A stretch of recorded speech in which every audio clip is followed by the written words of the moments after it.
What he got. All right, so yesterday Napoleon did a little body shaming.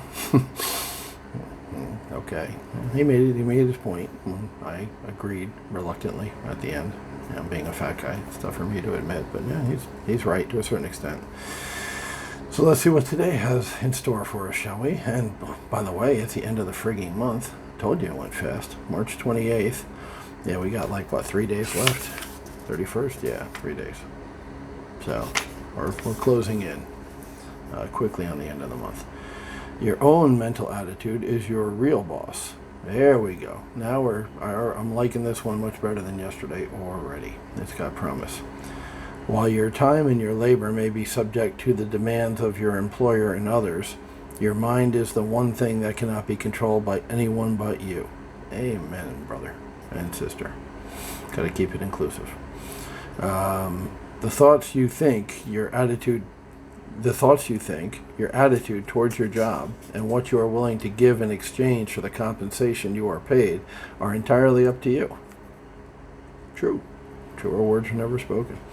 It is up to you to determine whether you will be a slave to a negative attitude or the master, I like that much better, don't you, of a positive one. Your attitude, your only master in life, is entirely within your control. So he has kind of talked around this before. You're in control. Whether you fail or succeed, you're in control. So I did a quick video yesterday about not being able to get the 2 auction bikes, the flip bikes, in my name, because after a bunch of prerequisites, right? Well, you got to take certain courses before you could take the course. So I ran around and did a bunch of paperwork getting ready for the DMV. Went to the DMV, it was closed. No rhyme or reason. It was a Friday, they're normally open. We went there at the time they would normally be open, like 11 a.m.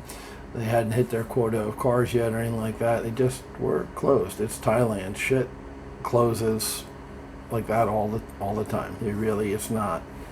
You look on the internet, it says it's open, Google Maps, whatever, it's not open. That happens a lot.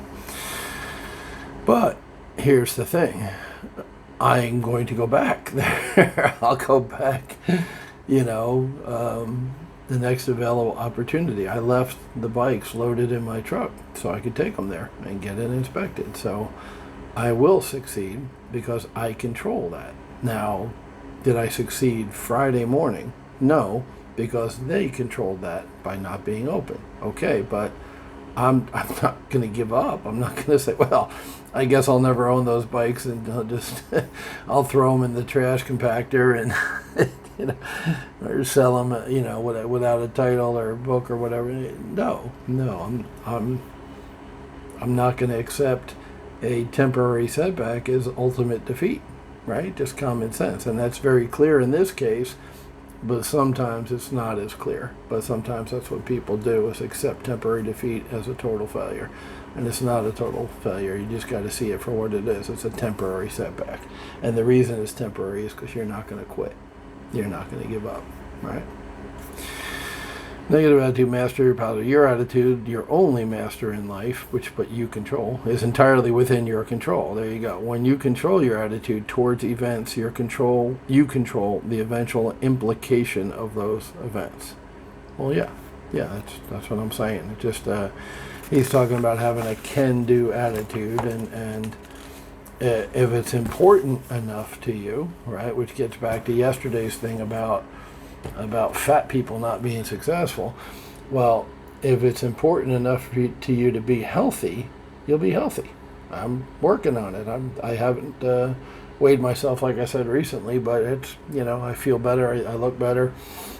I'm definitely on trending in the right direction.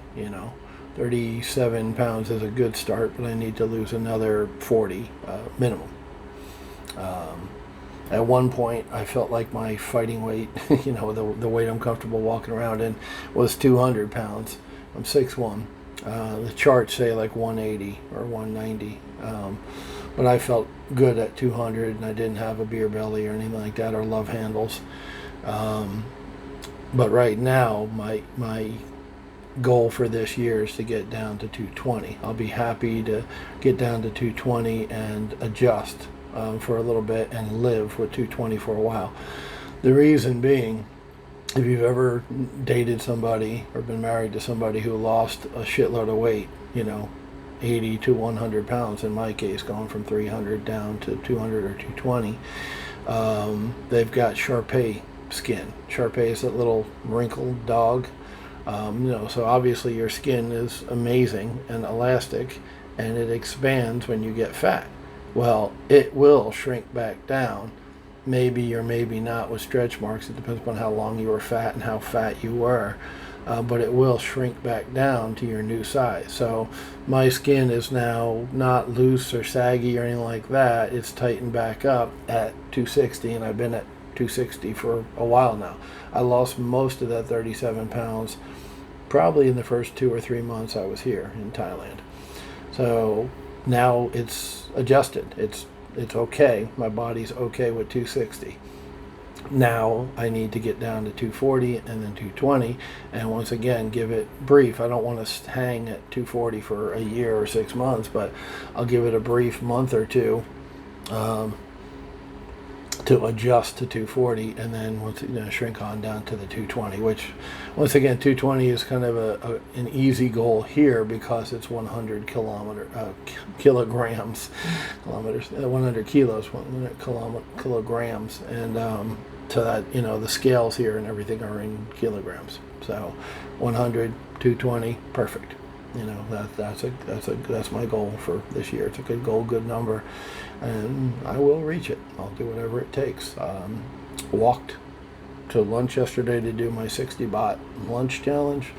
Walked up, walked back. Every little bit helps. You don't get fat all of a sudden, and you don't get skinny all of a sudden. Right? So there you go. Positive action plan and diet advice all at the same time. You all have a great day.